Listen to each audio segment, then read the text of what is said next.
My life, my purpose, and my value, frankly, was earning money and moving up the ranks, and I worked really hard. And then my daughter was born at 26 weeks. She weighed 1 pound. I remember, the surgeon came in and he said, the MRI is showing that she's lost a significant portion of her brain. This is your new reality. This disability, the one diversity issue we fear the most, because that is the one that any of us can enter at any moment for any reason. In general, it is not uncommon to hide the child.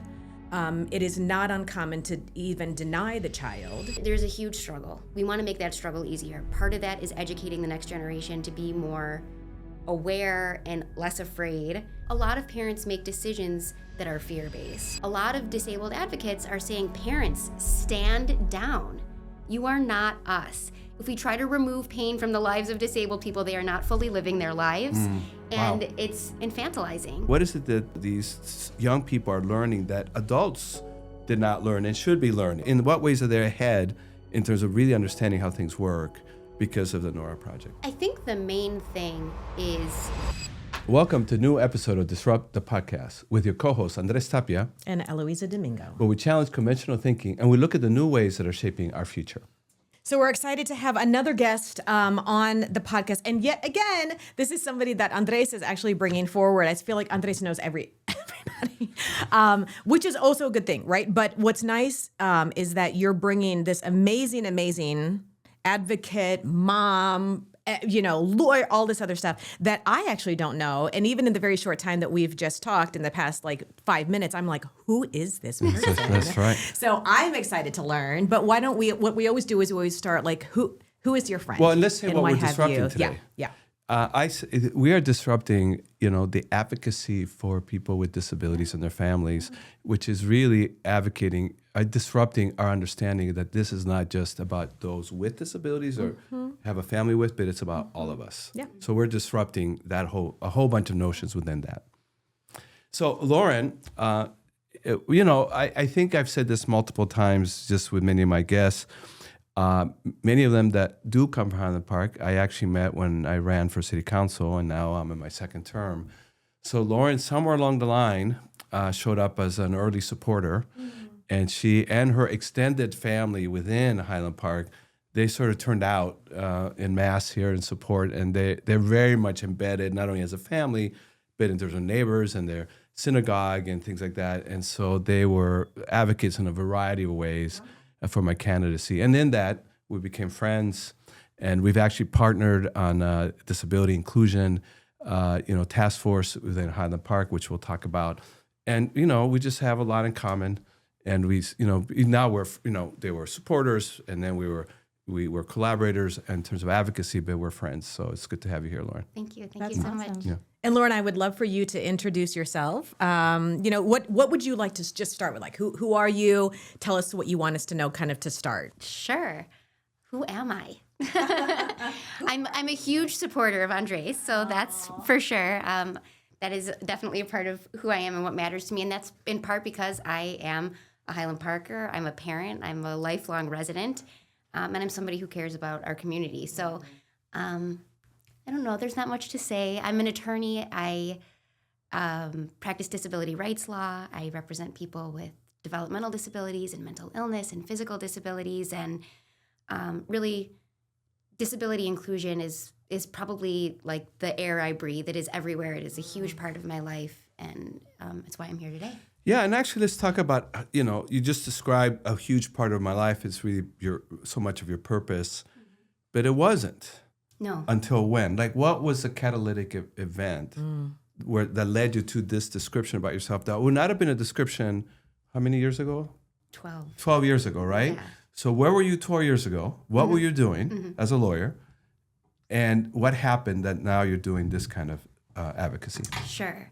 So 12 years ago, I was at a big law firm, hundreds of lawyers, business litigation, big corporate clients, and I always had a social justice inclination, and I did a lot of pro bono work. But really, I thought that my life, my purpose, and my value, frankly, was earning money and moving up the ranks. And I worked really hard, and thought that I would, make partner at a big law firm and that would be my life. And then my daughter was born at 26 weeks. Wow. She weighed 1 pound. And I used my maternity leave, all of my other leave, and she was still in the NICU. She was in the NICU for about 8 months. And I had to go back to work. And, when you're a litigator, you travel, you have to, go meet with clients, collect records, make appearances in court. And it just wasn't feasible to continue that. She spent another, 8 months after that in and out of the hospital. And I moved on to a federal clerkship. And when you clerk for a federal judge, you see a lot of civil rights cases. Those are a lot of the cases that come before the federal courts. And I became very interested in civil rights work. And I knew that that was a direction I was heading. I didn't quite know yet that disability rights even was a civil rights issue, to be totally frank. But it is a central civil rights issue. And then as my daughter grew into herself and we realized that she has really significant disabilities that would impact her, I became interested in disability and disability culture and disability rights. And so when I left my clerkship, that was the direction my life took. I started a nonprofit to bring disability studies to kids. I never had education around disability as a kid and then even as an adult. And I went to college, I studied political science, I studied women's studies. Disability was not part of that. And it absolutely should have been. Yeah. The disability rights movement is decades and decades old, and leaders with disabilities should be making their way into every classroom. So we started an organization to bring disability studies to school. What's the name of the organization? The organization is called the Nora Project. It was named for my daughter. We're actually undergoing a rebranding. I'm going to be asking for your thoughts on that. Okay, happy. But it's a first of and only of its kind curriculum. We're the only people teaching and talking about disability to little kids all the way through high school. And after that organization sort of got its footing, I went back to law, and now I work at the protection and advocacy system for people with disabilities in Illinois, and I work on the civil rights team, and I love my work. So just to note really quickly, a couple things. So I've been in diversity work for 25 years, and I'm one of the very few people who have worked in diversity that actually I built an academic curriculum for myself. Because when if you become a chief diversity officer, it's very different. Where it's like, if you are a physical therapist, you go to physical therapy. It's linear. You become a doctor, you go lawyer. To become a professional in DEI, there is no linear path. But I knew that I wanted to do it. I did gender studies, political science, all this other stuff. There was nothing. So what I'm underlining what you're saying. I had to look for it. But even then, it was buried. So academically, like you said, even though I knew I wanted to go into civil rights and all this other stuff, like you said, even academically, we are not academically prepared, to do the work that we want to do or that you're called, to do. Second, my kids have gone through your program. I'm so glad to hear that. Yeah. So I have 4 boys. Is this the first time you're making a connection? So they have talked about it, and so my kids, I have 4 boys that are, and when they went through it, they were younger. So it was like a targeted elementary school, students. And they have done things and they have met amazing kids. And I think what I love about it is that they see kids with a variety of disabilities and interact with kids who are just like them, right? And that it's an understanding. And they have talked with me about it because I didn't know, you get a memo about it as a parent. Yeah, there's like take home stuff and like just FYI, your kid is going to be da da da da da. And then there's this large curriculum. But what's interesting is I think back to it is my kids weren't, by virtue of me being their mom, they are always, they have to talk about it. Talk about everything about diversity. But that was really the first time in their academic training where they had a program that was specifically designed to make it accessible easy to speak about, but to me, representative. You know, it wasn't like, oh, here's a 25-year-old who's coming in, which is fine. Right. But having a kiddo, you know, just like them. So I think that was, so I'm saying that because I thought that was pretty cool. So glad to hear that. Yeah. Libertyville was an early adopter of the program. And I think we really we have had a really strong impact on the community and schools in general. I know when we started the program in Libertyville, students were segregated. Students with disabilities were in separate classrooms from their peers. And so these were novel experiences for kids without disabilities to be spending time with and learning with and doing activities with their same age peers. That should not be a novelty. Yeah. And so I know that there's been a lot of progress in the district and that there's, more inclusion. And I think that the Nora Project played a role in helping people see beyond where they were. And so I'm touched to hear that your kids talked That's about awesome. it and that it made an impact. Yeah. No, and like you said, Lauren, like I've actually seen at Libertyville High School, my oldest son is in theater, and there is one of his students. The student I'm talking about has actually since graduated, but she was, in a wheelchair with a trach. Thank you, with a trach.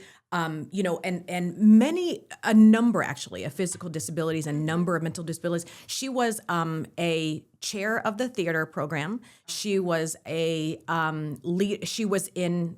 When they did Grease, she had a role.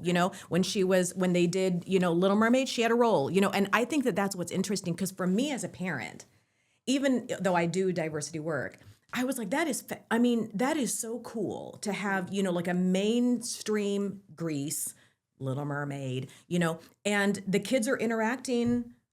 Again, the fluidity is what I appreciated. Like I was like, it was like.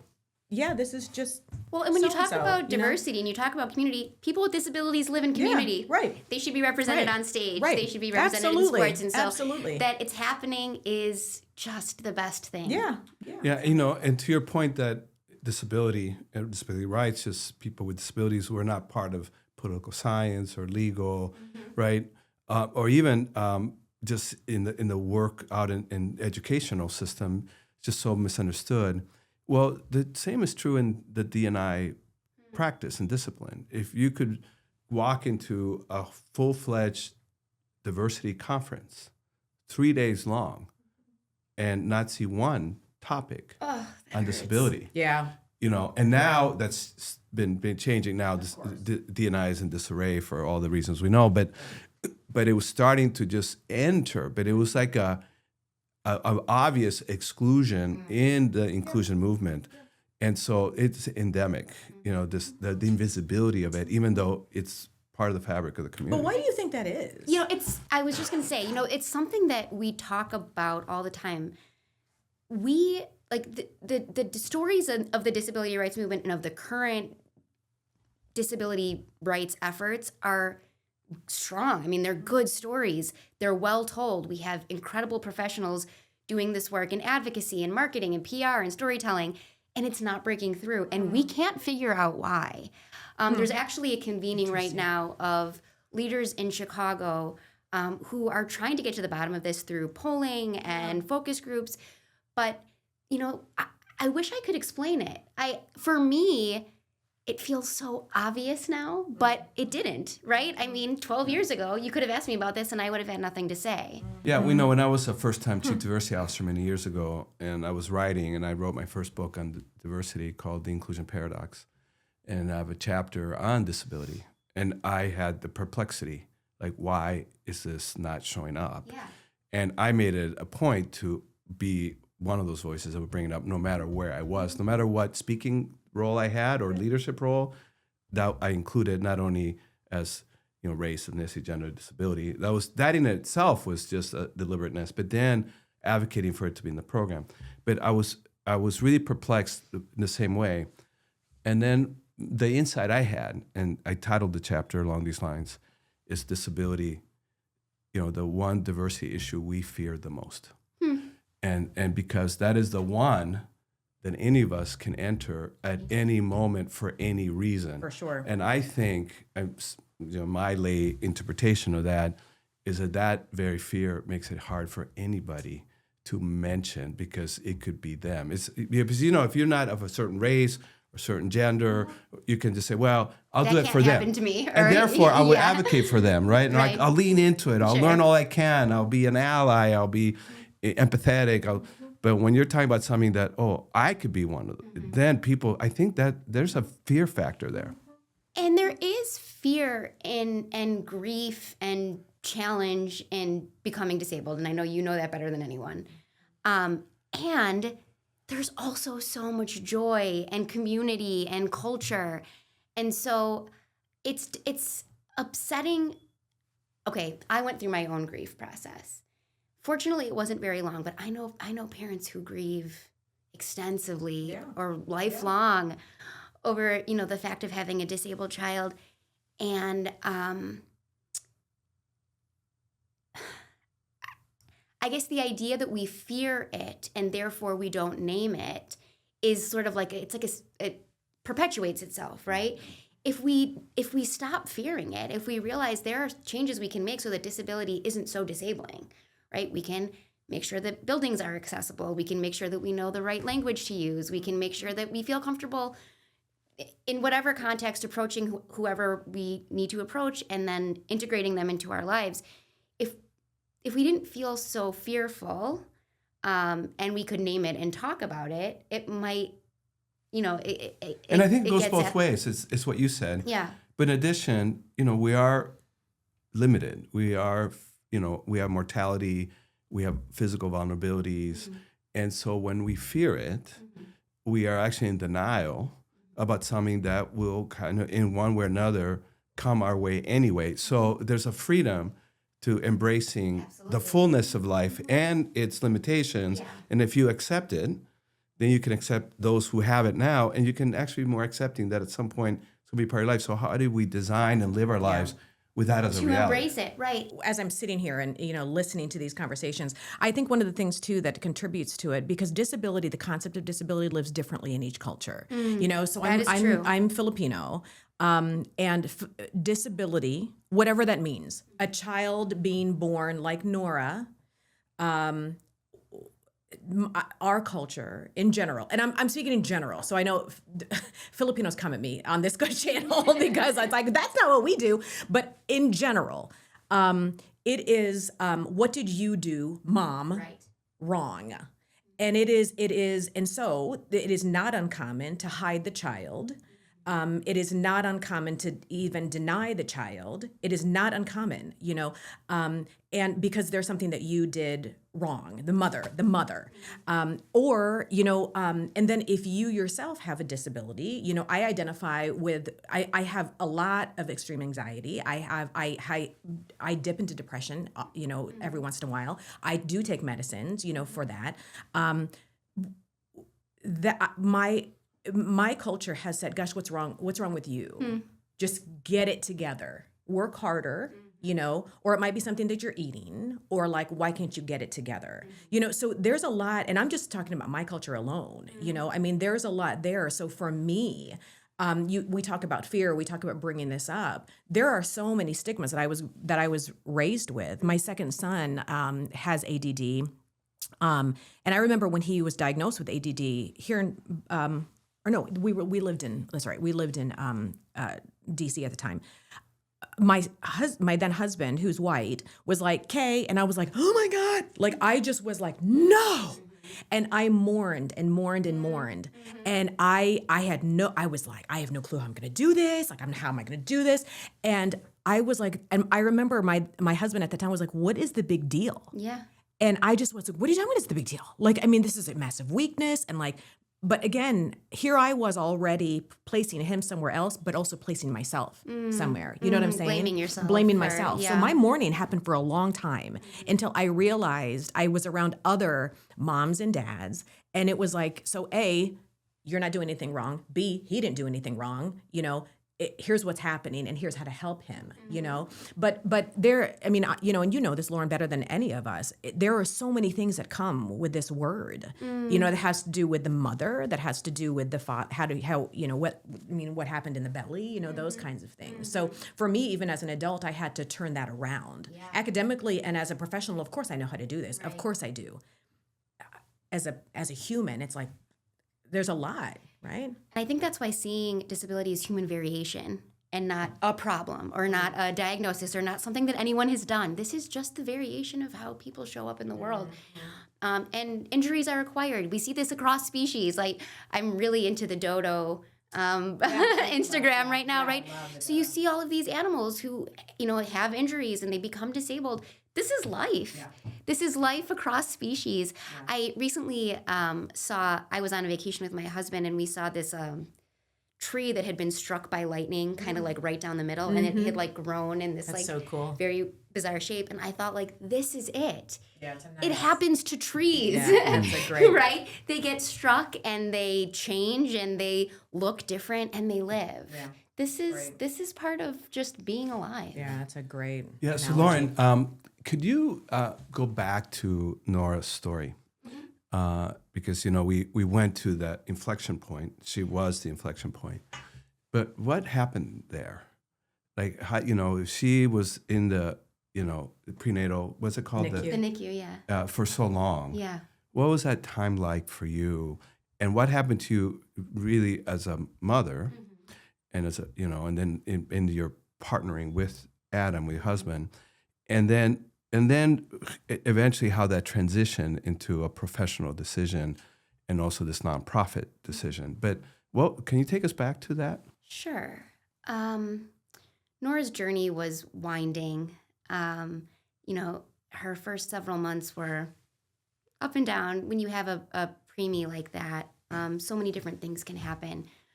When she was 4 months old, she had what's called a volvulus, which was explained to me as like when your intestines twist like a balloon, and so she had to have a bunch of her gut removed, and she needed several surgeries after that. And then during one of those surgeries, due to complications with anesthesia, she had a profound metabolic brain injury that resulted in multiple organ failure and a coma.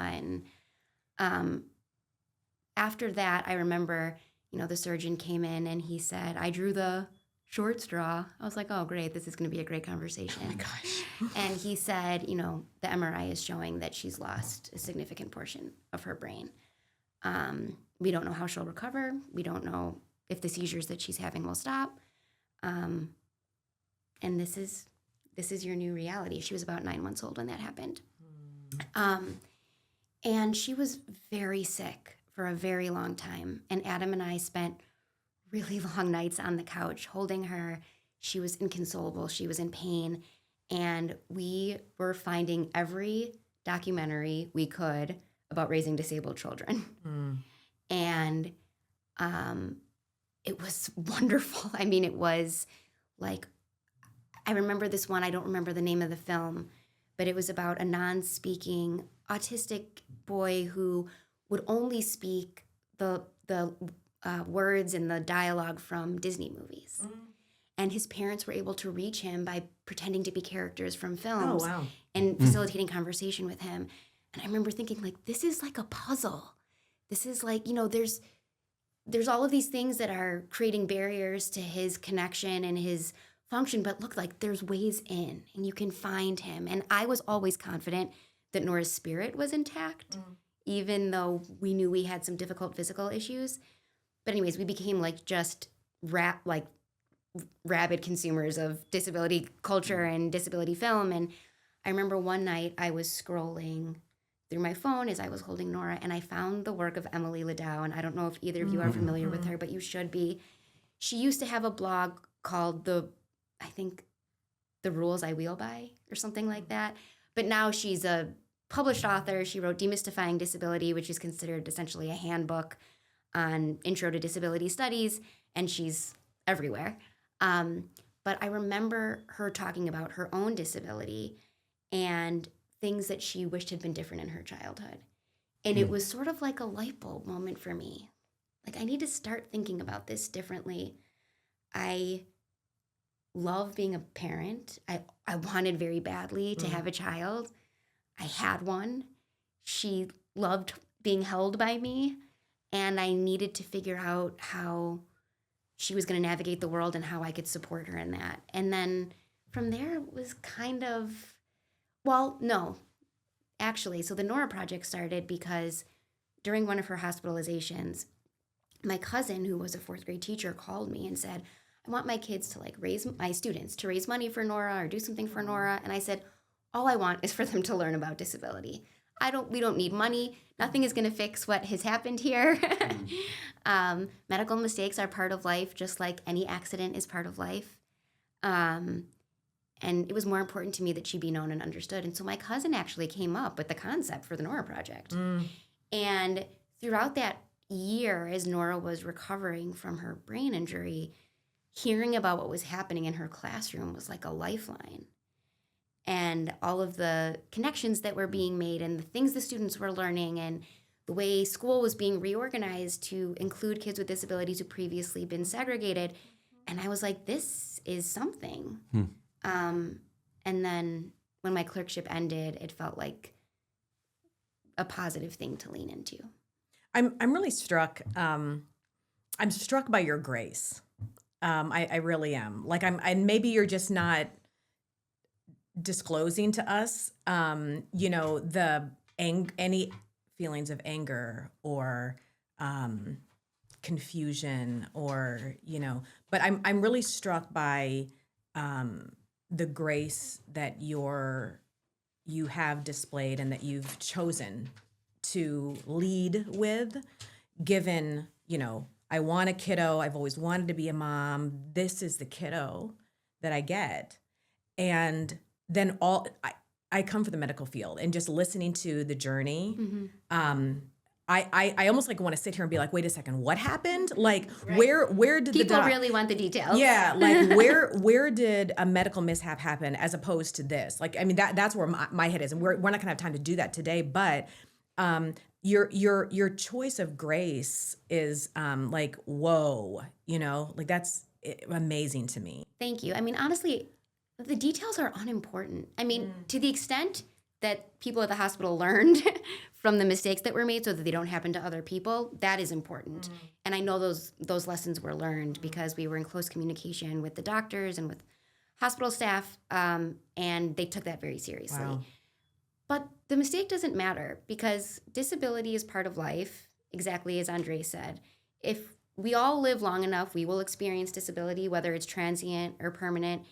And I am not, my daughter suffered, and I regret her suffering. But I am not kidding you. I wouldn't change a thing about her. I am obsessed with her. Yeah, of course. And I don't believe in meant to be, especially not where suffering is part of the story, because, some of it was needless. But she is blazing trails herself. She's helping me to do the same thing, and my husband. And I wouldn't change anything. And I make mistakes constantly, and they have lower consequences. And it happens. Yeah. This is it. Yeah. So actually, let's learn more about Nora. Sure. Because you've had to fight on her behalf, but she has fought on her behalf. She has. And so just tell us, because you had the medical system to navigate, you've had the educational system to navigate, you've had just society in general navigate. And I just know the stories, but I want others to hear about how you fought, Adam and you together on her behalf, how she was fought on her behalf, how the three of you fought together on the family's behalf, and really the community's behalf, because this is about our healing as well and our journey, right? And so tell us, what's that been like? Those are big questions. You disrupted a lot of things. So. I think, she's helping us all make the world better. Early on, the advocacy was just, it really was all her. She survived with tenacity. And she struggled so much. Motor planning was so difficult. She couldn't, swallow. She couldn't grasp a rattle. And she did not give up. This kid worked for every last skill that she has captured. And watching her was so incredible. Like this little teeny tiny person who'd been through so much with so much will and perseverance in just reaching, each milestone that was important to her. So she's really blazed her own trail in that way. I remember like when she learned to crawl when she was 3, she took her first steps when she was 4. She is right now working really hard on building her tolerance for frustration. So one of the big skills that she's working on is waiting in line without fussing. Bringing her plate to the sink, even though she really doesn't want to do that. She wants to leave the kitchen and, but she's tolerating frustration. And this is really important because she's also now fully included in school. So she started in kindergarten in our district. Our district does segregate students by disability. And so she wasn't in our homeschool. She was in a different building, in a special ed classroom with other kids with disabilities. And she did push in for time to her kindergarten classroom. But what we learned was because the teachers weren't adequately trained to support her, they were using some strategies that felt really objectifying to us. So, for example, when it was time for Nora to get in line, they would throw a ball because they knew she would go after the ball. Oh, gosh. And as we're being told about these strategies that they're using, I'm thinking, oh my God, my poor child is being treated like an animal at school.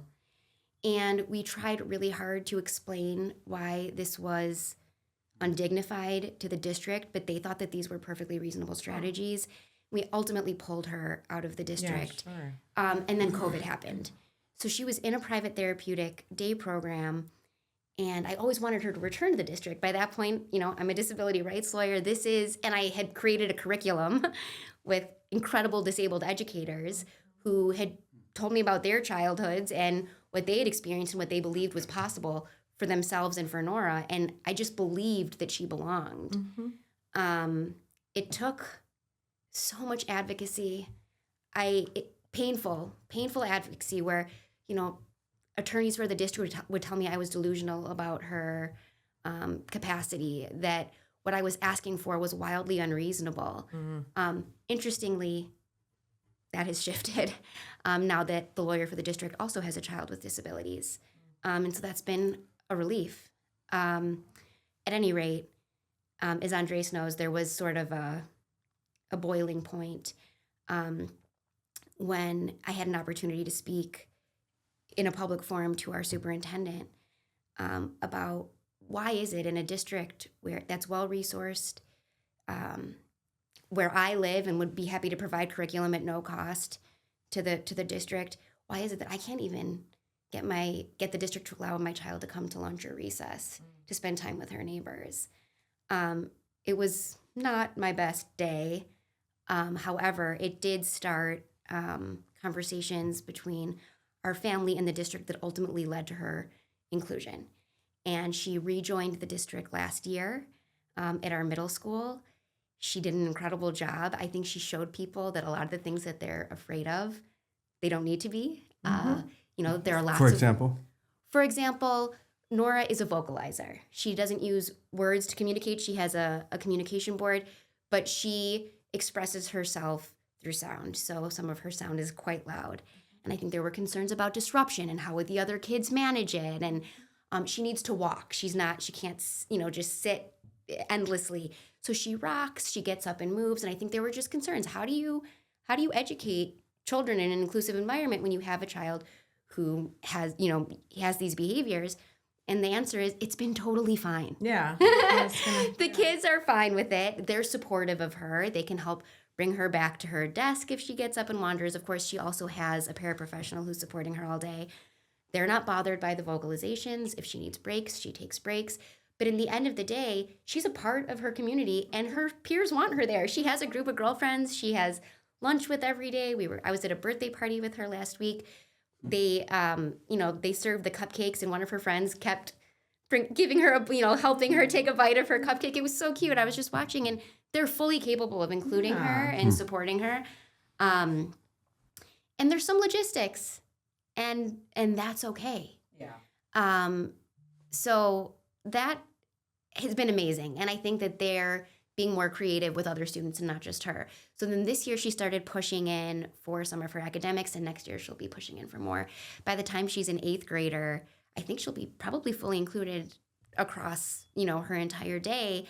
And that is the goal. I mean, in so many places, that's already happening, but in Highland Park, it's going to be novel. It is trailblazing. By her, right? She's the trailblazer. And it is her, right? She is doing the hard work of showing up and being there, and I mean, and there are a lot of people supporting her, doing really hard work too. Well, and I think that's the thing. It's interesting, and amazing story. And I completely agree with you that those kiddos, although you as mom, like, good job, right, and dad have set the stage and all this other stuff, but she has to live that every day. She has to live it. She has to sit there with her peers and figure out how she's going to do this, every day.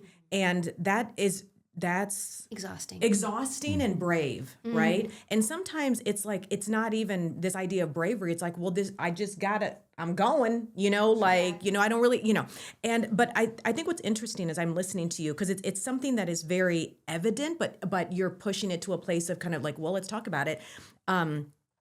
It is, I think what happens is it's like, wait a second, this is kind of inconvenient, like, so wait, like, how are we, because the reaction from the teachers or the administrators are like, well, what happens when she makes noise? Like, that's not typical, that's weird, and then how are we doing? So it's like, so hold on. So you see that as an inconvenience. That's interesting. Yeah. Not you, but like, because I can see that, again, when Isaac was diagnosed with ADD, at that time, similar, it was a separation. And to me, I didn't understand that, because I was like, so you're taking him where? Like, where is he going? Because to me, he was Isaac, and it was just how he was learning. And I mean, we adjusted, here at the house. So, and he's with his brothers and with me and dad. So I don't get it when he goes to school, then you have to separate him. Right. Like, I don't get it, because why? It's an inconvenience to you that he has to stand, or that he does. Isaac has this picture where one of the things for him to focus until we could figure out his medicines, we would give him, fidgets weren't a lot. He couldn't do fidgets. So he would take Post-it notes, a stack of Post-it notes, and he would line them up, and it had to be perfect. But that was the way that he understood. And it was very quiet. And we have pictures of him at school. And the teachers were like, well, that's fine, but we'll have to put him in a corner, because it's going to be with his Post-it notes, because it's going to be really distracting to the other kids, and other kids will want Post-it notes, and da-da-da-da. And I'm like, but that's the way that Isaac can focus until we figure out his medication. So now you're going to put him over here to do, so I don't get it. It's like punishing him It for really doing what is. he needs to do. For doing what he needs to do. Yeah, it makes no sense. No, it doesn't make any sense. But it was presented to us as like, fine. Like, that's an inconvenience, but like, he can, But here's the thing about the Post-it notes. For me, this is what I hear. The Post-it notes were a strategy that helped him learn and focus. Right, correct. Very likely there are other kids in the classroom who also would have benefited from that strategy. I agree with that. And I think that is one of the things about disability that we forget and we ignore, and we miss the opportunity. When someone with a disability presents with a creative way to manage their activities of daily life, that is something to learn from. And from those ways of managing, we have curb cuts, right? The things that everybody uses to cross the sidewalk. Absolutely. We have voice-to-text technology. We have captions. All of these were strategies that were devised by people with disabilities in order to access the world or to learn or to communicate.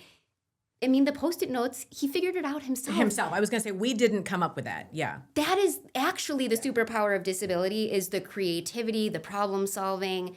And that is something we should be leaning into. When a student presents with a solution to a problem that's happening in a classroom, that should not be punished. That should be made an example. Hey, you're struggling with something. What do you think would help you? What do you think would help you? And what can we learn for others? Yeah. Right. So in that vein, tell us a little bit more about some of the disruptive learnings and insights that are incorporated in this K-12 curriculum through the Nora Project. Like, what is it that, these young people are learning that adults did not learn and should be learning, right? In what ways are they ahead in terms of really understanding how things work because of the Nora Project? Well, I think the main thing is, the light bulbs that go off when you frame disability as natural human variation is like something wildly transformative. And that's because we're used to thinking of disability as a problem that needs to be solved. When we think of it as just who we are, how we show up, what happens in our lives, and how that manifests in our bodies and brains, I think it wildly transforms how students approach disability. But more than that, we're teaching,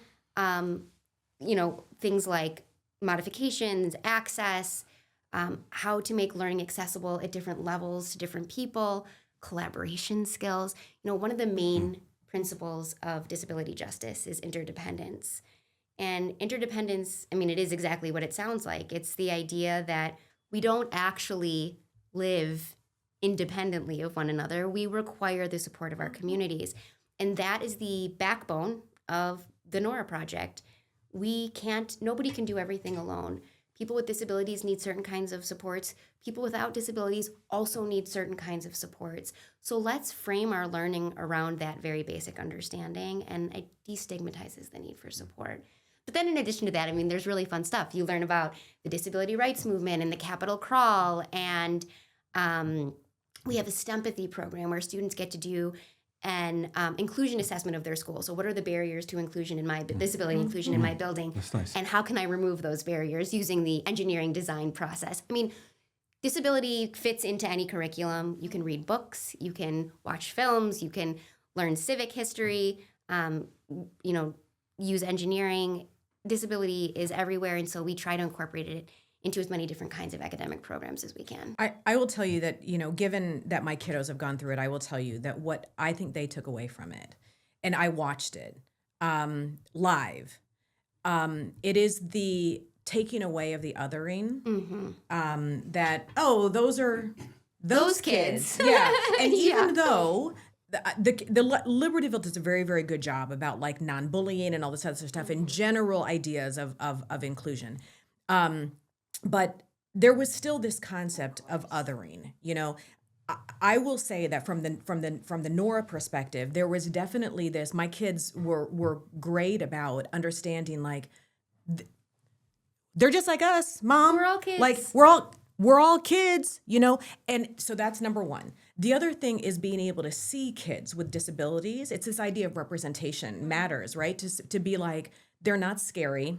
They're not like this, I think that this idea, at least for my kids understood like, well, so people with disabilities are in wheelchairs, and people with disabilities are like this evident, but that once it kind of was, it's really this very large spectrum, it was that it allowed them to be like, well, you know what, but I don't like that either. I don't learn like that, and so, this, and it was interesting. I will tell you, one of my kids, Luke, he's my eldest, said to me, Mom, does that mean I have a disability?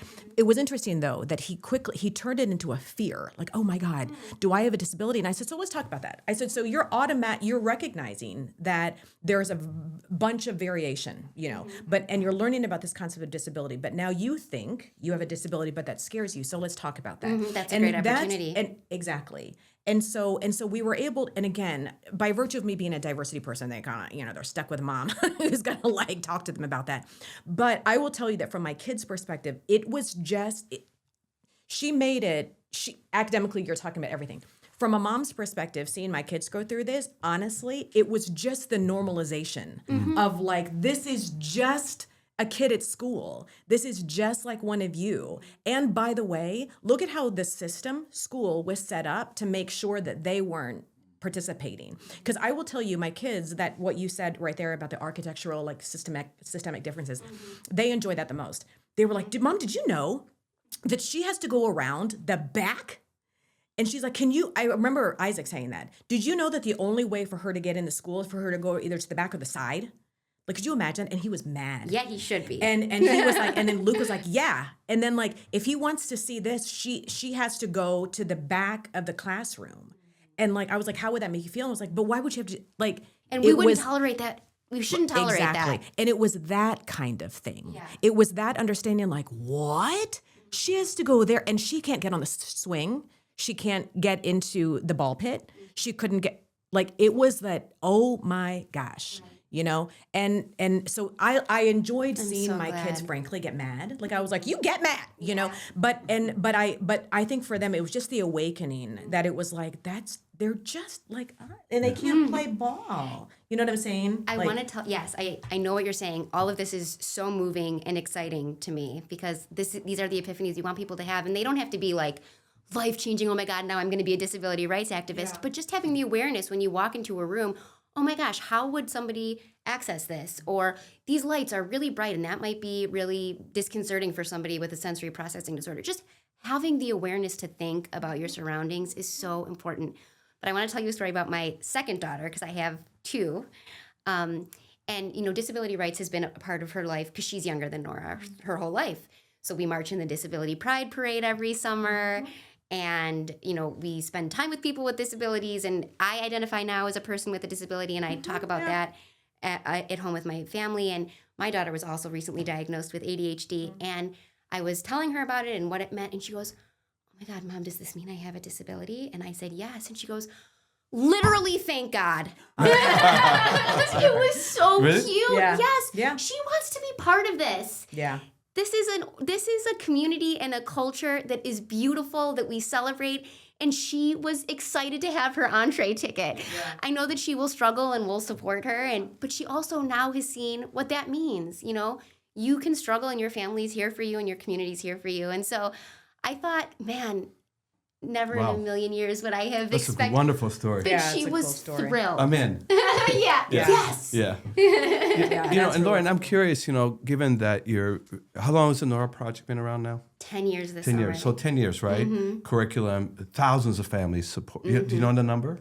Well, this past school year, I think we had 360 some teachers and about 8,000 students participating. Yeah, and do you know the total over the 10 years, roughly? It would be many, many multiples of that. Okay, so now, and then there's the impact on the students and the teachers. But then here you heard from a parent. So what's that like for you to kind of see? We usually don't see that part of it, Yeah. right? Or do you? No, we haven't really been tracking long-term outcomes, but we hear stories like this a lot, and it is exciting. And, you know, the story you're telling, like I said, these are the subtle changes that we want to see in our children and how people think about diversity and disability. And so hearing them so naturally integrated into your family's life, like, this is the point. Yeah. And it makes me feel great. And I'm really hopeful about this next generation. And certainly not how I was raised, not how you guys were raised. No, not all. But increasingly how kids are being raised, and I think it'll change a lot. Well, you know, so I'm gonna switch us just slightly because, you know, Andres and I, and you, we all came from corporate. So even just recently, you know, I have my own business, but I also work in a corporation. Many individuals do not ask for or sign, you know, disclose that they have a disability because it's, gosh, I have to go through ADA and then I have to do this. And then in order for me to get a screen, it's so laborious. And it starts with disclosure. And then it's this concept of the manager doesn't understand it because the managers are our age. And so they were raised in the same way that we just talked about. And it's like, oh my God. So this is going to be super inconvenient. And it's also going to cost me money because now you want a screen on what? And you need what kind of headphones to do what when we don't need So I think a lot about that because you're right. And as a mom of kids who are minors, we are setting the stage, you know, for them, which is great. And I agree with you as they grow up. But there's a whole bunch of adults, you know, who are struggling, who see this as because I will tell you, Lauren, in the work that I do, because I lead diversity at an organization, individuals who need the support that they need because of the various disabilities and to do the work that they need to do will not disclose for all of the reasons that I just said. I don't know if I'm asking you a question or just making a statement and asking you to talk about it, because I will say that that's the world that I live in right now. Well, how many people you learn for 10 years, 20 years, 30 years have actually hidden their disability for those very reasons. Right. And then you ask them, well, how did you get your work done? And then there's this extraordinary workaround they have to do, but they kept it to themselves at great cost, right, of time, energy, you know. Yeah. There's a name for that. It's called the disability tax. Yeah, talk about that. Well, first of all, I just want to say for anyone who's listening that you can disclose to your employer without it being made Correct. public. And right. And so I think there's a lot of concern around, oh my God, everyone's going to know. You're right. They're going to say You have right. rights to privacy, and so that is really important. But in order to access support, there are so many hoops people with disabilities have to jump through, whether it's accommodations and modifications at work, whether it's Medicaid, which is becoming even more complicated to access, home and community-based services, support at school. And a lot of these modifications, like headphones and a screen, it's not. They're not expensive. No. And they don't impact anyone else or, take away from anyone else's productivity or ability to access things. I mean, sometimes there are cases where access needs conflict. Like, if somebody needs auditory narration and another person is overstimulated by too many noises, like that, you have to negotiate those things. But by and large, accommodations are not that complicated. And so I guess, there's a huge struggle. We want to make that struggle easier. Part of that is educating the next generation to be more aware and less afraid of making things easier for others, and also knowing that you're entitled to those things, making demands. I need the lights lower, or I can't be as productive, or by the time I get home, I'm going to have a migraine, and I'm not going to be able to take care of my family. This is unacceptable for me. Lower the lights, right? You have rights. But one of the other things that you're touching on here is just the fear of disclosure because of the stigma around disability. And so what I want to say is, Chicago is the birthplace of the Disability Pride Parade. There is so much disability pride in this city. We have people who I know Andrés is good friends with who have served in presidential administrations, who have, disabilities, who are leading all different kinds of movements. This is a place where people with disabilities are proud. And it is a really incredible community to be a part of. And so I just would encourage people to learn more about the Chicago disability rights community and about disability rights broadly, because self-identifying can be freeing. As your younger daughter sort of Yes, discovered, exactly, right? Or right? manifested, right? Yes, you're part of something and you have rights. You have rights to be accommodated and included and have a seat at the table for exactly who you are without masking. And so I know that it's still hard. There's no quick fix. At the organization I work for, we have an entire team devoted to supporting people with employment, who need employment modifications. And the work we're doing isn't lawsuits. Yeah. We're doing, here's how you talk to your employer. Here's how you ask for privacy protections. If your employer says no, let's try this strategy. Let's work with your doctor to get this no.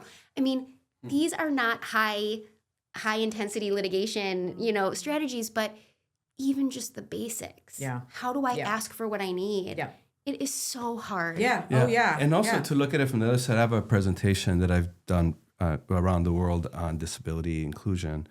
And I'm usually talking to people that at least visibly don't carry a lot of that.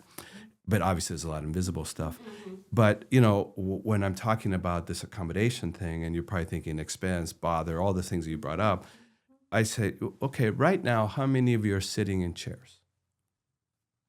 Everybody raises their hand. Right now, how many of you are protected from the climate out there? Either it's super hot or super cold, right? With temperature control.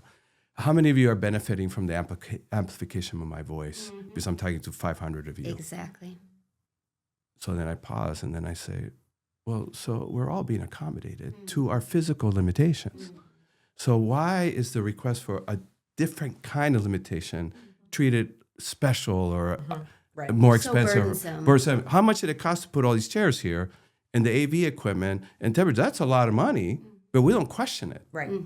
Right? And so why are we questioning this? We just have to broaden the definition of accommodation, which in the end, we're all being accommodated. Absolutely. Oh, 100%. I mean, it's this concept of, the concept of equity versus equality. And I know that many people are still very confused, about this concept of equality versus equity. And I know that globally, it's like, wait a second. So I'm going to give if Andrés and Eloiza can do it, why are we doing something different for Lauren, like, I don't get it. Like, so what, she's special? You know, she needs something different in order for her to succeed? Yeah, she does. Like, she does. Everyone need it. gets what they need. Right. Everybody gets what they need. And it's that concept, you know, that whole thing where it's like, if I give you a pie, it doesn't mean that you get less pie because Lauren needs this, you know? I remember when, you know, having the 4 kiddos growing up, and I would say, hey, everybody get up. Everybody had the same, you know, wake up routine. Everybody had to get up. Isaac, again, my kiddo who has ADD and functions very well with ADD, he was somewhere like in the house, you know, and all the kids had, you know, breakfast and the thing, and it was da da da da da da da. And I was like, where the heck, you know, is Isaac, you know?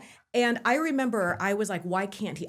Just me saying, again, because I grew up in the environment that I grew up in, I saw it as, why can't you do this? Like, your other brothers, you know, nature versus nurture, like, you had the same parents, you had the same, why can't you do this? And I remember, I'm also very systemic. So I was like, so, you know, what if we just, like, I don't know, like, write up a list, you know, of something. And I wrote down, you know, wake up, brush your teeth, very simple, you know, and I put pictures, you know, and, you know, you've seen all of these Visual things, schedule. right? Visuals, yeah, stuff. And to your point earlier, first of all, I will tell you, the boys were like, what, Mom, why does he get the stickers? You know, and I'm like, because Isaac needs it, you know, but I will tell you, their initial reaction was, what? And then when they started seeing it, they wanted their own, just like we talked about with the Post-it notes. So then we got it all together, and it was, anyway, my point is, you know, there is a general, I think human beings in general, we react to be like, why does she get something special? Like, I don't get that. Or it's the exact opposite of like, well, it's an inconvenience, you know?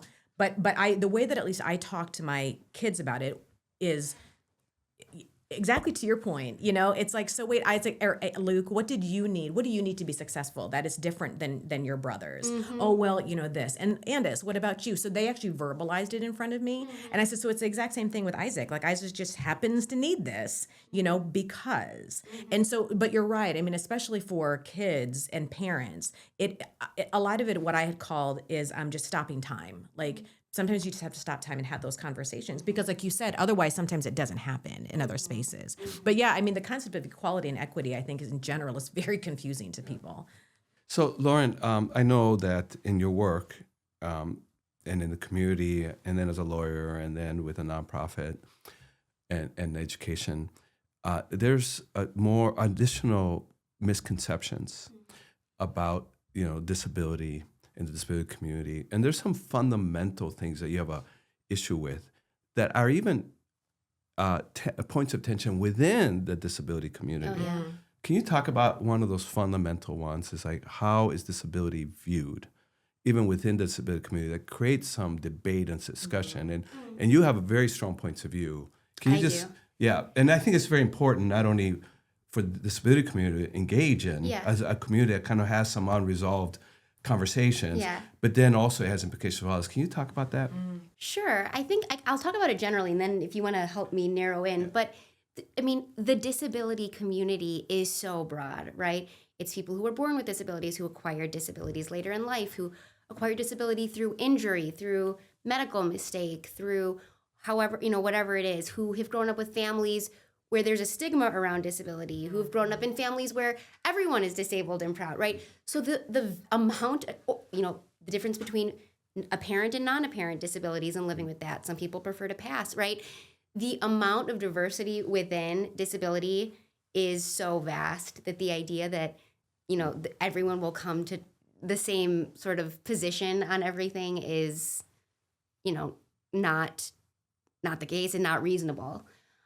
There are a number of issues for everything from, like, what is the appropriate language to use to what is the appropriate use of congregant settings, you know, congregant living settings, institutions for people with disabilities. I mean, these are areas where different cohorts have different positions. I mean, my position on these issues is, you know, people with disabilities belong in their communities. They deserve to live like whole people in their communities, treated with dignity, spoken about with dignity, in the language that is most comfortable for them. So I will take that anywhere.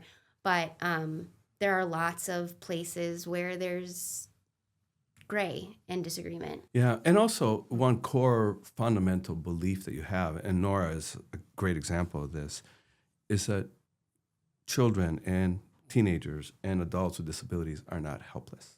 Oh gosh. Right, but I want you to talk about that because this stigma or this misconception happens both by the non-disabled disability community, but also within the disability community.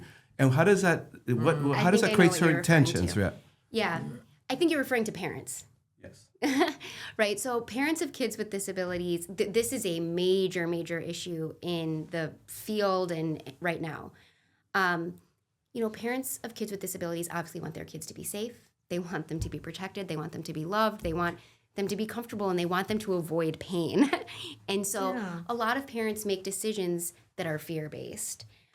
There's this concept, and so in other words, parents will say, I'm so worried about my child getting bullied, I'd rather them be in a separate classroom. Or I'm so, I don't know that my child really cares about having a job, or, they can't verbalize that to me. So I'm just going to go ahead and put them in, an ICFDD, an intermediate care facility where they're taken care of all day, sort of behind closed doors, and they're getting their needs met, and they're living with other people like them. And they're doing this out of love, right? They're making these decisions and choices out of love for their children. There's a concept in disability rights called dignity of risk, right? We all learn by taking risks and making mistakes. And we find joy through that learning and through that mistake making and through that trying. And so, disabled folks are saying, don't protect me. To the extent that, you feel nervous for me, I'm ready. I want to be out there. That's how we learn and grow. That's how we learn and grow. And we have goals for ourselves. We don't want to be, in separate classrooms or behind closed doors. We want access to the full curriculum. We want to work. We want to, go to get coffee when we feel like getting coffee and not have to wait for somebody to take us all on a field trip. We want to be full people. And so a lot of disabled advocates are saying, parents, stand down. You are not us. And I find myself in that very awkward position of being, identifying as a person with disabilities, but obviously my disabilities are not the same as my daughter's disabilities, which are very significant. And I also sometimes have an impulse to protect her, and I have to constantly remind myself, she will not grow if she does not experience pain. This is what life is. Yeah. It's hard. It's hard for everyone. If we try to remove pain from the lives of disabled people, they are not fully living their lives. And it's infantilizing. So this is a huge conflict. There are parents who think that disability leaders are terrible for excluding them. And as with anything in life, the answer is somewhere in the middle. I mean, parents are acting with love. They have the best interests of their disabled children at heart, and they are not them. And so this is a constant negotiation in the space that is really painful.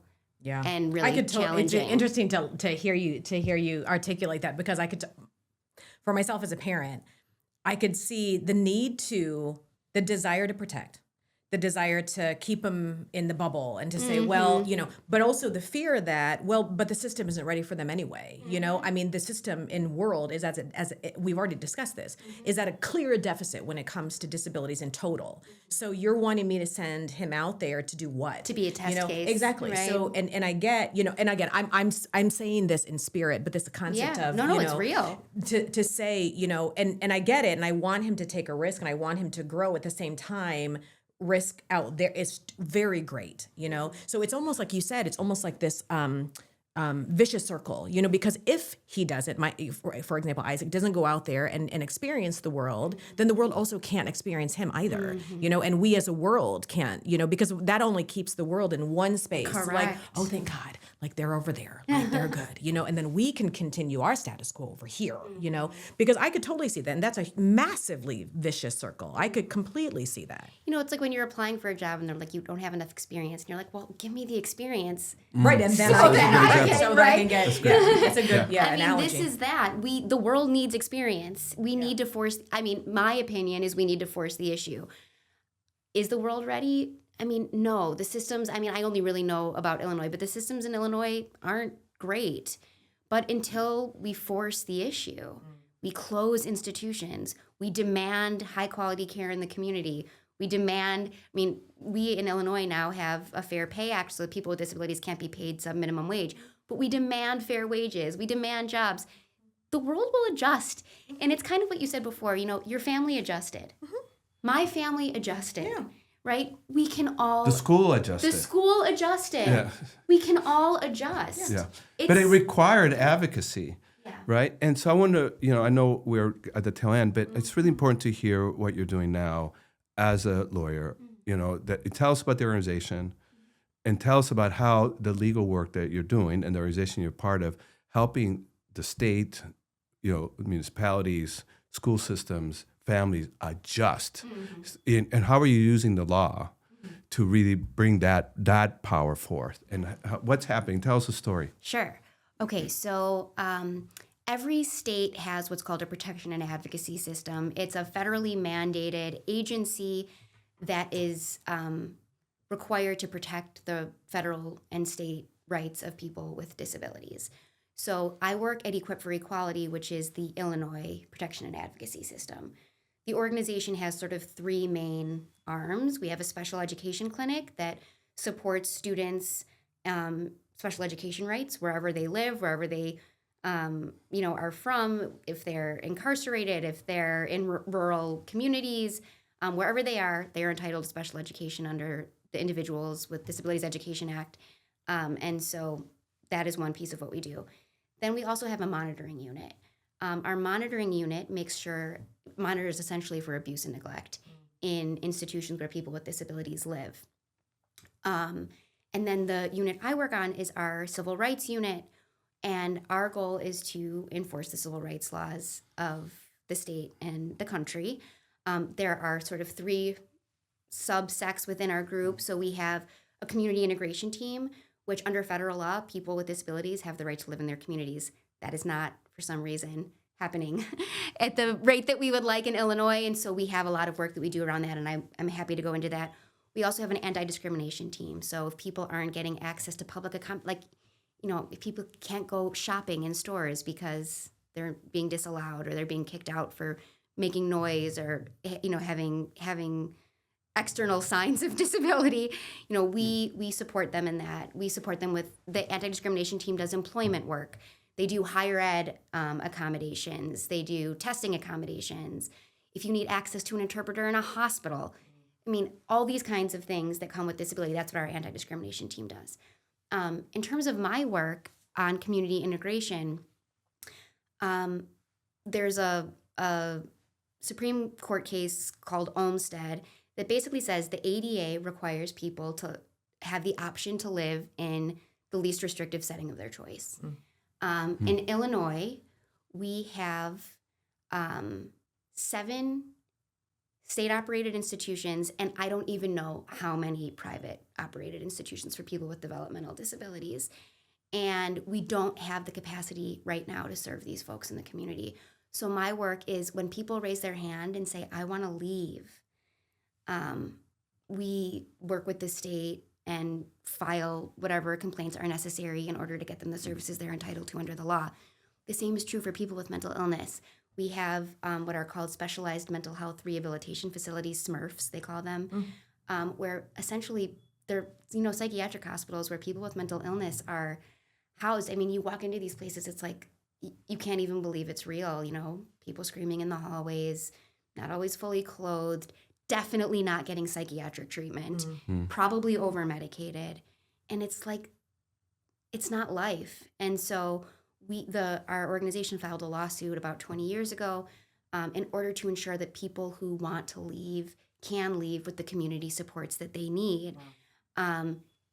Really making sure that we have consent decrees, which basically are settlements that are overseen by a court. So making sure that the consent decrees are followed and that people are actually getting out of these places and into their communities is such hard work. Wow. It's slow. We're trying to do it on like an individual basis, but also try to figure out where are the systemic barriers that can be lifted so that many people can benefit, we're a team, we're a huge team. We're working on this all day, every day. And we're a really, really long way from the type of community integration that federal law requires. Yeah, so a long ways, a lot of work. But how about leaving us with a story? And then I also want to land on a gala that's coming up as well, but of a win, and one that kind of shows a little bit more of the personality that maybe we may not have seen here, because I've seen you be a fierce litigator, right? So just bring us to a court or some Sure. situation. So this is the most recent hearing I had, so it's on my mind. I was representing a woman who has a neurological disability. She has a tumor in her spine that causes weakness in her legs.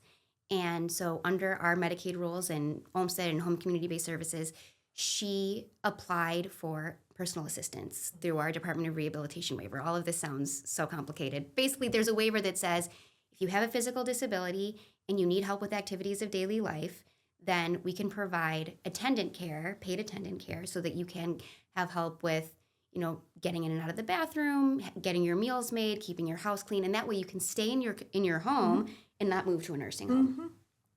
So she applied and didn't score high enough on the determination of need assessment, and so we had to go to hearing.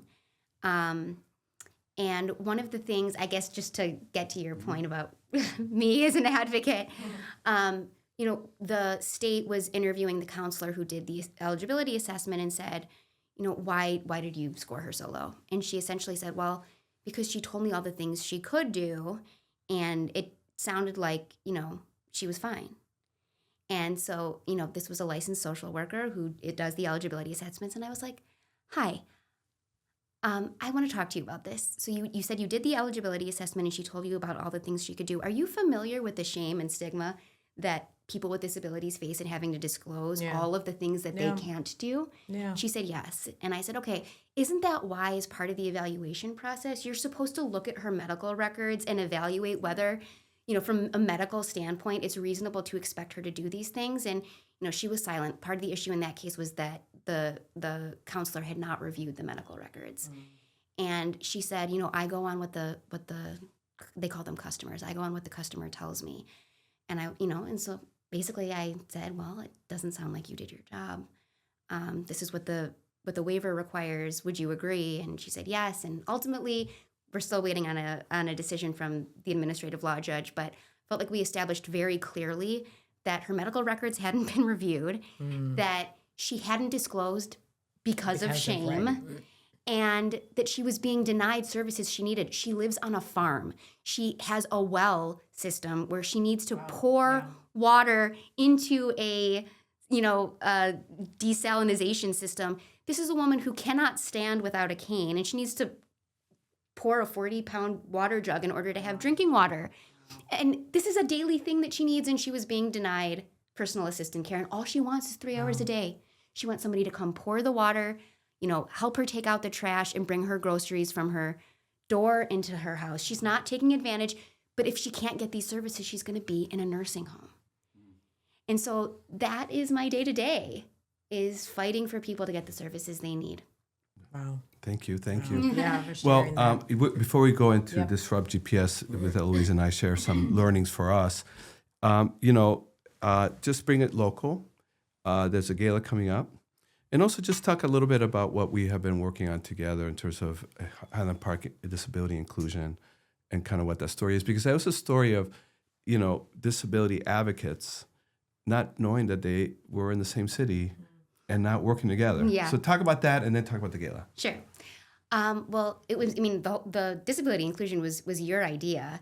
But we do have a number of disability rights organizations, kind of remarkably, that are all based in this little city that we live in. And we weren't coordinated. And you had the idea to bring everyone together to talk about, well, what we did in our first year was essentially learn about each other's agencies. Sure. What do you do? What services do you offer? I had no idea you were doing this. How can I refer people to you? Yeah, exactly. I had no idea you were doing this. And advocating for different things, transportation, housing, employment, right? School. The arts, disability in the arts. The Athletics. organization, right. everything, really everything is covered, recreation. And so we basically spent a year just learning about each other's agencies. And we're on a bit of a hiatus now, but the goal is to come together and figure out how we can come. Well, first of all, how we can let the community know that we exist, right? So that people aren't, thinking that they're all alone when really there are all of these resources right at our fingertips. But then also so that we can come together and do something significant to improve inclusion in our community. I really do think Highland Park has the capacity to set a standard in what disability inclusion can look like, both because we're small and well-resourced, but also because there's just so many good people who really genuinely care and want to see people, thrive. And so I'm optimistic about what we can accomplish through that process. And then in terms of the gala, there are two actually that I would love to plug, if that's okay. Go ahead. Of course. Yes, it's your show. The first is the Nora Project is now part of the Center for Enriched Living, which is based in Riverwoods, and their big gala is called Chef's Night, and it's May 4th, and it is such an incredible event. They have booths from dozens of restaurants, and you kind of go around and taste everything, and it's just a fun night celebrating disability inclusion, and I highly recommend folks go.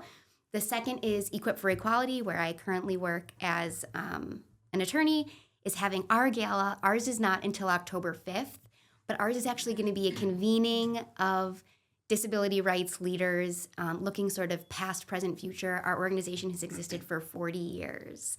So we're celebrating that anniversary, celebrating some legends in the field, and then also we will be elevating some young, incredible lawyers who are the future of disability rights. So another great event to check out. That's awesome. That's awesome. Wow. Yeah. So as we mentioned earlier, Lauren, so we at the end of every session, especially with a guest, we have what's called Disrupt GPS. Character GPS is your tool. Right. Yeah. But Disrupt GPS, where we talk about for each of us kind of what the takeaways were. For me, it's interesting because we've talked about a lot, first of all. And I think for me, I'm going to make it really, really simple. Like, I am just in awe of you. I just really am. Like, I am like sitting here and like, what is happening? And I think it's so cool because it's like one of these, like, it's rare that you meet like a hero. And I would say that about you. And the reason I'm saying that is because, no, really, like, as I'm listening, right, I remember when the boys talked about Nora, like I was like, that's cool. Genuine. I just was like, what is this? Like, that's cool. And I remember seeing the acronym, and I was like, wait, what is this? And where did it come from? So, and again, I learned about it, but I remember thinking, because I'm a diversity person, again, I joke about it, but by virtue of the kids having a diversity person, I will stop movies and talk to them, and they're like, it's a lot of like, Ma, like it's just Moana. And I'm like, no, but we're going to speak about it, and so by virtue of having a mother like this, I stop time and they will always, they say things like, I remember, wasn't in this house, the other house, and one of them fell and screamed, and I hear them say, one of them said, oh my God, you screamed like a girl, and I was about to go, and one of them goes, what does that even mean? And I was like, okay, so my job is done, and like, but those are the moments, right? But as a mother, you can't, even as a diversity mother, you can't get to everything. You expect the systems that they're in every day to either enforce, reinforce, or teach them something new. Honestly, that doesn't happen a lot. It really doesn't, especially as a kiddo who is, I was one of the only Filipinos growing up. They are some of the only half Filipinos. There's only 5 actually in one of their high schools. I'm like, holy cow, and it's amazing. So you expect systems to know better, do better.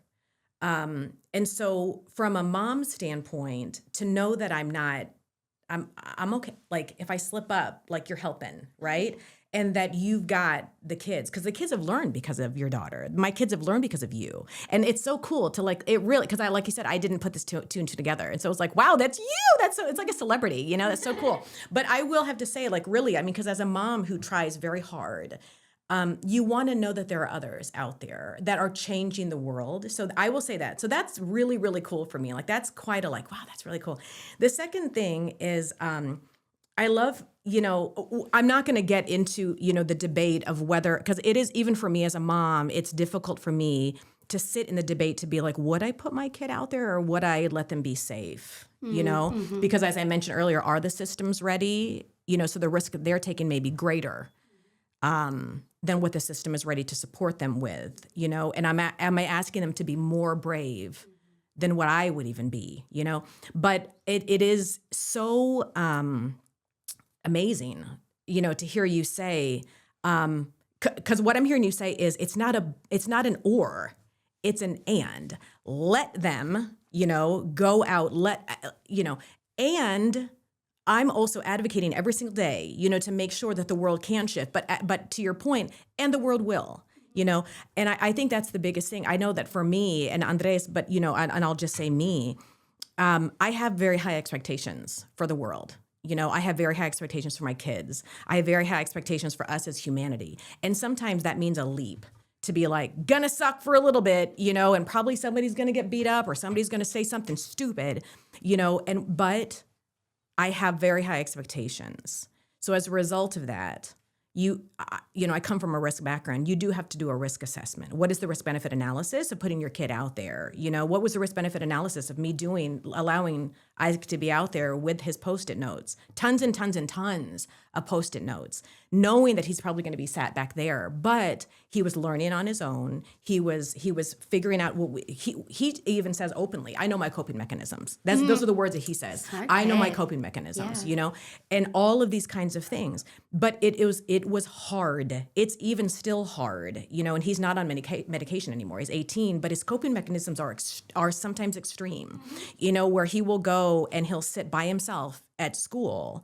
And as a mom, I'm like, oh my God, that makes me sad. But it works for him, and that's what he needs, and he's okay, But there's a lot of bravery that comes with a lot of that. So for me, I really am like, I'm sitting here being like, this is like this hero that what you're doing. Like, and I don't know if you really understand that, because not only are you shifting the narrative for our children, that's one thing, to shift the way that our generation is talking about it, but it's also you're then holding us as adults accountable to be like, well, And the system. accountable. Like, yeah, like you learned this way, but are you serious? Like be better, So I think that that's really cool. And then lastly, I love that you're unapologetically being like, well, I love what you just said.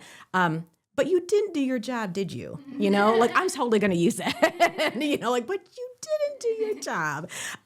So I'm always looking for women moms, working moms, who are unapologetically being like, well, that's just kind of what's happening. Like, sorry for you if you're uncomfortable, but I love that. So I am just so like in awe of like what you're doing. Like, that's just amazing. That's my like takeaway. So kind. Thank you so much. Well, my Disrupt GPS, my takeaways is, I love this very spontaneous moment that happened in the beginning, where I've known about the Nora Project. Yeah.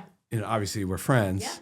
Yeah. I know about your son's disability, but then the connection happening real time here was cool. And then it became part of the story, right? Because I know Eloiza very well. I've known her for many years. I knew about the disability of her son, but you really revealed a lot. In not only about him, but you actually revealed more about you. Yeah. About what you learned from him, and even what we were hearing from Lauren wasn't just for our viewers, but I saw it, speaking to you, and you were metabolizing and internalizing it in real time. So that was a fabulous, powerful takeaway, and just made me feel more connected to you, actually, and your story. Yeah.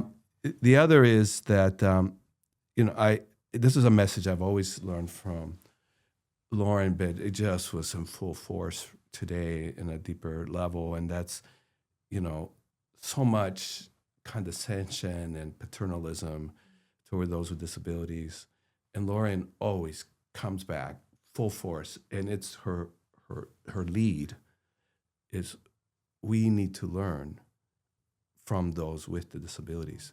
They have the answers. They know what they need. They know what we need.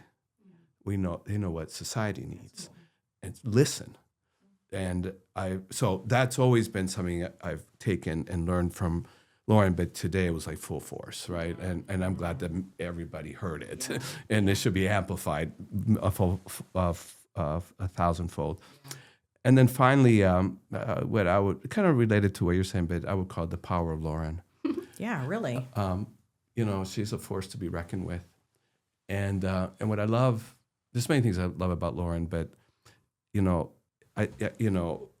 there is she's a community member. That's how I met her. She's a neighbor, she's a resident, she's a constituent, she's a mom, she's a wife, and she has a quite constellation of family members in Highland Park, but also quite the network of friends. And she shows up in all kinds of things. So the message here is she did not start as a disability advocate. Yeah. Or a civil rights disability civil rights Right. litigator, even though she had the lawyer thing. Mm-hmm. So she's a story of just letting life teach her. Right. And letting life surface her calling, and of someone who responded to the calling. Yeah. And look at the power of it, right? Yeah. And not only is she powerful in the court, like the stories that she told, she's powerful because who she is as a resident, as a neighbor, as a family member. And in that, she normalizes this thing that seems so esoteric and so invisible, and it shows up. And not just in the court, but just in her day-to-day relationships, right? And I've seen so many people ask her for advice, either because their children have disabilities, or they have disabilities, or they're trying to learn about disabilities. And then the amplification through the curriculum. You couldn't name it, but if you said, X number, the 1 year number, it's like, that's a lot of people. Yeah. And probably the impact is even well beyond what you understand. So those are my takeaways from our wonderful conversation Guys, with what Lauren. a nice way to end. Yeah. My goodness. Yeah. No, I have to say, one thing as I was listening to you, Andres, one of the other things too, because you're right. A lot of times, I think one of the other things too, as you were growing your career, because you had a trajectory, right? And you were doing well, right? Successfully. And then kiddo comes along, right? And my culture and upbringing also teach me that there are things about kids. There's just something. And there are sometimes those kiddos that come along that like kind of shift everything.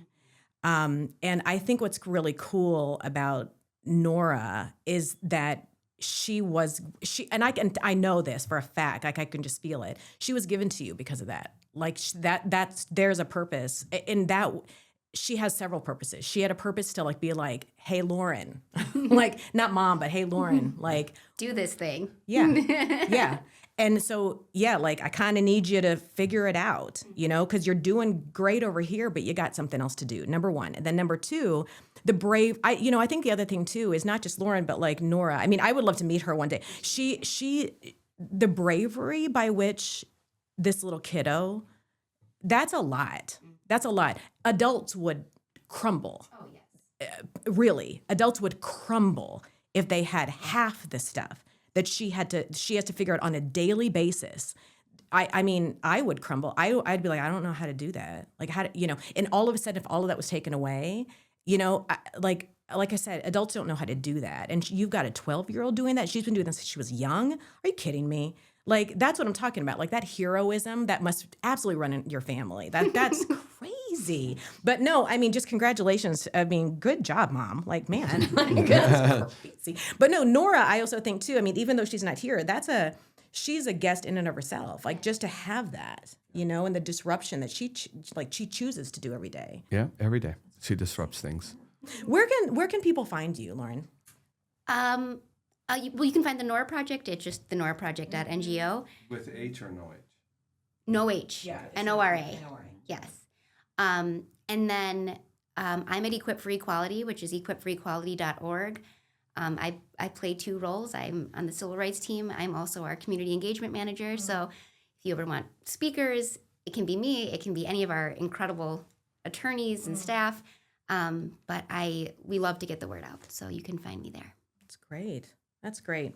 I really enjoyed this conversation. I really, really did. I think it's such a cool thing to be like, oh yeah, you impacted my kids. Like we don't regularly have that. We really don't in this seat. So that's pretty cool.